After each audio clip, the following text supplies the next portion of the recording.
asset location strategy, also called tax efficient funnels. Okay, we're going to talk about this, and this is something that you should be talking to your financial advisor about if you don't have one, because this is a super powerful way to really keep your taxes lower, have better gains in tax-free accounts or more tax advantage accounts. And so this is something that you really want to make sure you have a good plan for as you're going into retirement. So asset location strategy is about placing your different types of investments in the most suitable account types, like brokerage accounts or retirement accounts or tax advantage accounts, to maximize tax efficiency and overall returns. So it's like organizing your belongings in a room, right? You're going to put the right things in the right places to make the best use of the space and keep everything neat and tidy. So to better understand asset location strategy, let's look at the common account types and how they relate to different investments. All right, so taxable brokerage accounts. You generally have three types of accounts: taxable, tax deferred, and tax free. So we're going to start with taxable brokerage accounts. So these accounts are funded with after-tax dollars, and any interest, dividends, or capital gains you earn are subject to taxes in the year they are received. The strategy here is to hold tax-efficient investments like stocks that pay qualified dividends, or tax-efficient ETFs,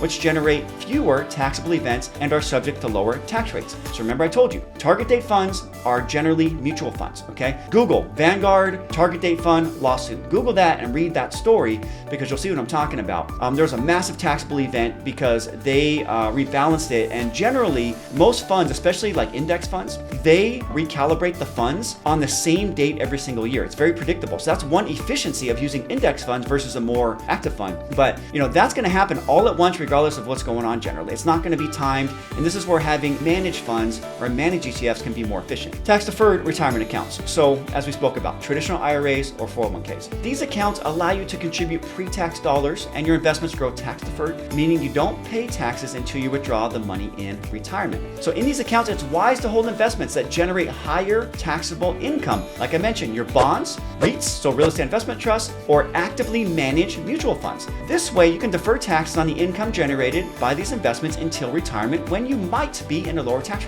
bracket. And most people are in a lower tax bracket, by the way, in retirement. So tax deferred is usually a pretty good way to save prior to retirement. And you want to have some in brokerage accounts and ideally some in tax-free accounts too, but this is where we talk about tax diversification. All right, now we have tax-free retirement accounts. So here we're going to talk about Roth IRAs and Roth 401ks. These accounts are funded with after-tax dollars, but your investments grow tax-free and you don't pay taxes when you withdraw the money during retirement. So in these accounts, you might want to place investments with high growth potential, like stocks or aggressive growth funds, to take advantage of the tax-free growth and withdrawals. Those are our three account types. So let's look at a little bit of a visual here. So tax efficient funnels, okay? So these types of accounts here are considered taxable. These contributions are made with after-tax dollars. So brokerage accounts, bank accounts, and real estate. And so as you see here, think about this like a funnel, okay? So the money goes in at the top, contributions are made with after-tax dollars, goes through your funnel here, and then when it comes out, the growth from the account may be taxable, okay? That's how taxable accounts work.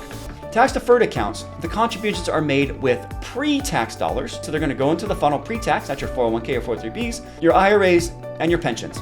Then when they come out, they're distributed and taxed as income. So that's going to be taxed at your full tax rate. So generally, if you're in a higher tax bracket now than you expect to be in retirement, tax-deferred accounts are great. If you're in a lower tax bracket now than you're going to be in retirement, well, then you want to move over here to our friend, the tax-free accounts. So tax-free accounts can be made with pre or after tax dollars. So with the tax-free accounts, we could be looking at Roth IRAs, Roth 401ks, FSAs, HSAs, 529s, or cash value life insurance. So all of these can be part of our tax-free account strategy. So all of these accounts have their own benefits. They have different things that may come into play. And you really just want to do what makes the most sense for you, to be honest. Everyone's going to have a different philosophy on the way they believe they should be investing for tax efficiency. But this is where you really want to work with a financial advisor to make sure that you are doing the best things that you can for yourself, and make sure you're looking at the big picture, not just making decisions only on saving taxes today, because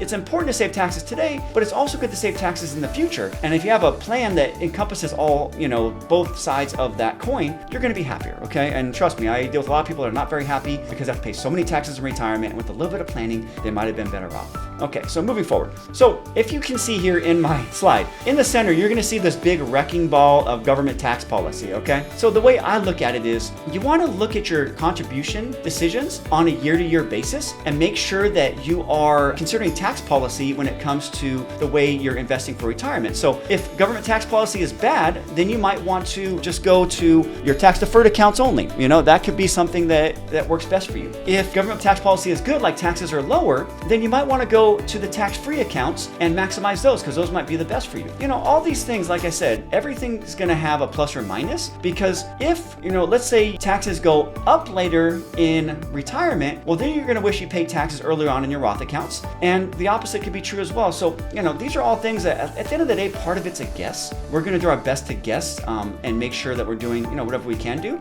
But things have generally been relatively predictable that most people are gonna be in a lower tax bracket after retirement. So again, something to think about. So asset location strategy. The asset location strategy aims to balance the tax implications of each investment with the account type to maximize your return while minimizing taxes. So it's essential to consider your individual financial situation, investment goals, and tax bracket when implementing this strategy. And keep in mind, like I said, tax laws can change, so staying informed and working with a financial advisor can help you make the best decisions for your financial future. But if you're not having asset location conversations with your advisor, well, that's something that you may want to really think about if you are in the right place and working with the right person.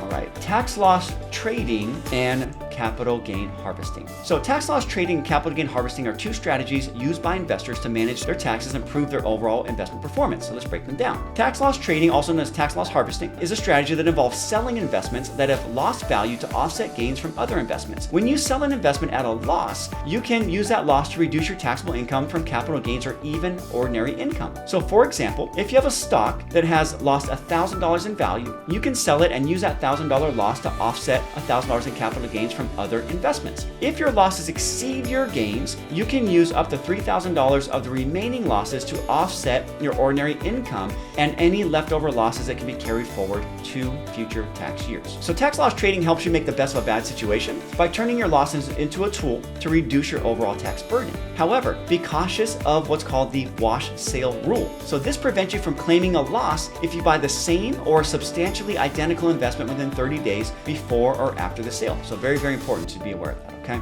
All right, capital gain harvesting. So this strategy is the opposite of tax loss trading. It involves intentionally selling investments that have gained value to take advantage of lower tax rates or no tax liability in a given year. For example, if you are in a low tax bracket and expect to be in a higher tax bracket in the future, you might sell some of your appreciated investments to lock in a lower tax rate on the capital gain. So for example, if you are a single filer and your income's gonna be below $40,000 or about $45,000, and if you are, or a joint filer below about $88,000 or $89,000, well, then you might be able to lock in a 0% capital gains rate. So capital gain harvesting can be useful in certain situations as well, like when you have unused deductions or tax credits that would otherwise go to waste, or when you expect significant changes in your future tax situation. So it's essential to carefully plan and consider the long-term consequences of this strategy. As selling investments, you know, anytime you sell an investment, it can have other implications. So that can affect your overall asset allocation, you can incur transaction costs, and obviously you can incur additional taxes. So these are all things you want to think about, right? But both tax loss trading and capital gain harvesting can be effective ways to manage your taxes and enhance your investment performance. However, they should be used thoughtfully as part of a broader financial plan,